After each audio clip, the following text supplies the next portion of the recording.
Happy Thursday, class, and welcome to the Promised Quotation Sandwiches lesson.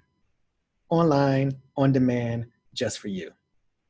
So, quotation sandwiches are ways to structure quotes.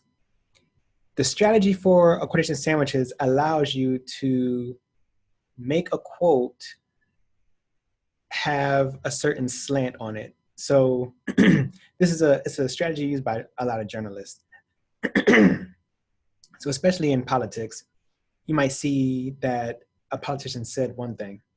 You know, we have the words there, we have the exact quote, but different pundits or different journalists can make that one quote positive or negative, and they can spin it however they want it to sound. And they'll use the quotation sandwich format. So let's get to it. Just like any sandwich, you know, you have a couple parts to it. You have, let me see if I can point to it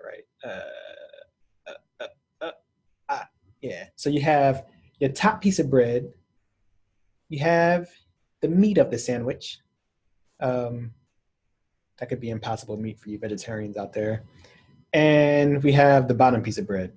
So when I talk about quotation sandwiches, and especially when I'm marking papers for it, I'm going to refer to these three parts as first bread, meat, second bread, or top bread, meat, bottom bread. Like that. First bread, meat, second bread. Now, these parts of the quotation sandwich, they all have, meanings to it, or they have purposes. So the purpose of the first piece of bread here. So the first piece of bread introduces the source. And when you introduce the source, you're going to name the source and you're going to tell something about the source.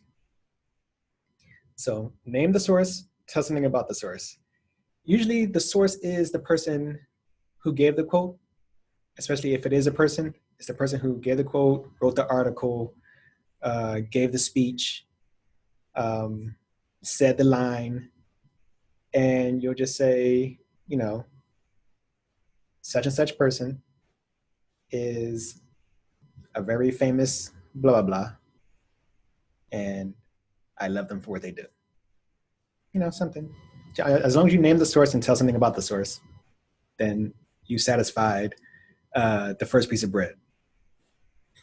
After that sentence, because the first piece of bread is a sentence by itself, and the meat of the sandwich is also a sentence by itself, and the bottom piece of bread is a sentence by itself too. So a quotation sandwich, at minimum, has three sentences, because those three parts are sentences to themselves. So the meat of the quote is where you actually put the quote. And the quote is going to have a setup, though. So you're going to start off by naming the source, putting a verb there, a comma, and then the quote. So my favorite person, that's the source, says, that's the verb, comma, and then Brandon Jeter is the best friend that anyone can have. That's what my favorite person says. So source, verb, comma, quote. And the last piece of bread, that last sentence, after you give the quote, that's where you're going to explain, elaborate, or tell why that quote is important. So in the middle, you have the quote. But before it, you get a chance to put your slant to it by characterizing the source. You can say, this person is a crooked creep, or you can say this person is the greatest author in the world. And when you get to the bottom piece of bread, when you go to explain what it means or why the quote is important or why that person said it, you can also characterize the source there too. And you can also characterize the quote. Or you can just be as simple and plain with it as you want to be. Name the source, tell what their job is, do the quote setup, tell them what they said, and just, they said this because blah. So let's do an example.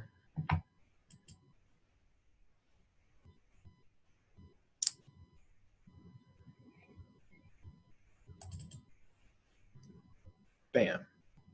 All right, so the quote that we'll use is a quote by Dr. Seuss. The quote is, "Don't cry because it's over, smile because it happened." So that's the quote that you have, and that's the quote that you want to use. So let's put it into quotation sandwich format. So our first piece of bread, we're going to name the source and tell something about the source. Dr. Seuss is a famous author of children's books. We named that source Dr. Seuss, and we told something about him, the famous author of children's books. It could be as simple as that. After you get rid of that first piece of bread, after you're done with that, then we're going to do the meat. And in the meat, we have name the source, give a verb, comma, and then the quote. So it might look like this. Dr. Seuss, that's the source, plus the verb, says, plus the comma. Dr. Seuss says, comma, and then the quote. Dr. Seuss says, "Don't cry because it's over, smile because it happened." And notice here that the period is inside of the quote mark. We don't have a citation here, but we'll talk about citations later. Here, we're just working on the quotation sandwich and the quote itself, just the format.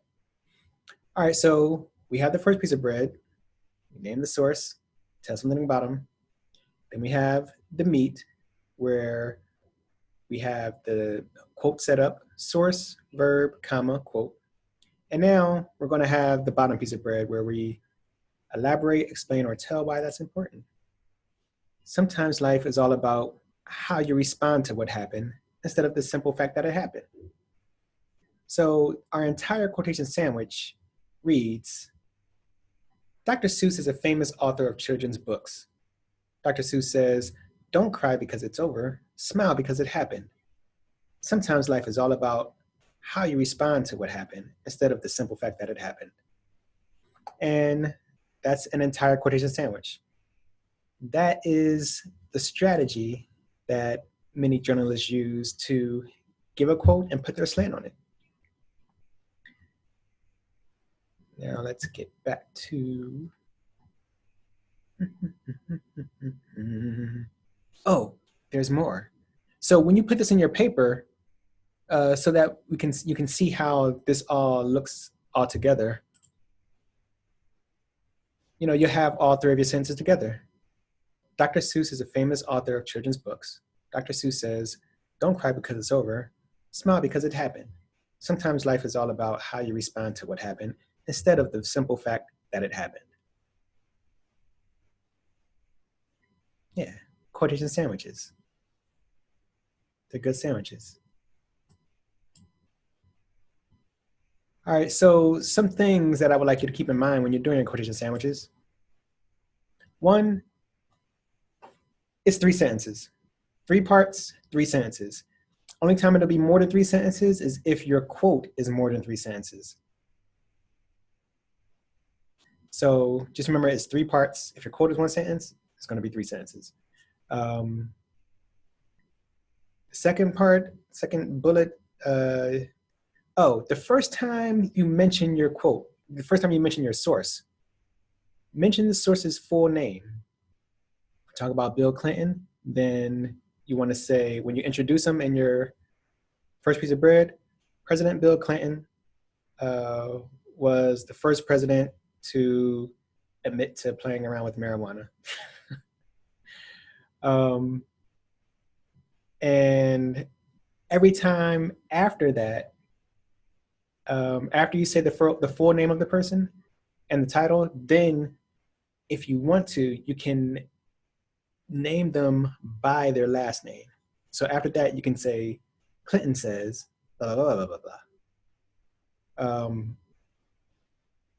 But you would never just only use the person's first name. It's just a matter of respect. Only time you would use the person's first name only is if that's like their stage name, like Madonna or Beyonce or Screech.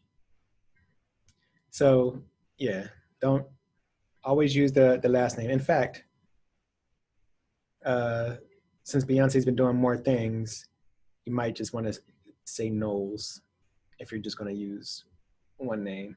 Unless it's her music personality you're talking about. But if you talk about anything else with her, then I would use Knowles. And oh, when you do your the verbs in the meat, when you do the source, verb, comma, and then the quote, switch up the verbs. Like I said, Dr.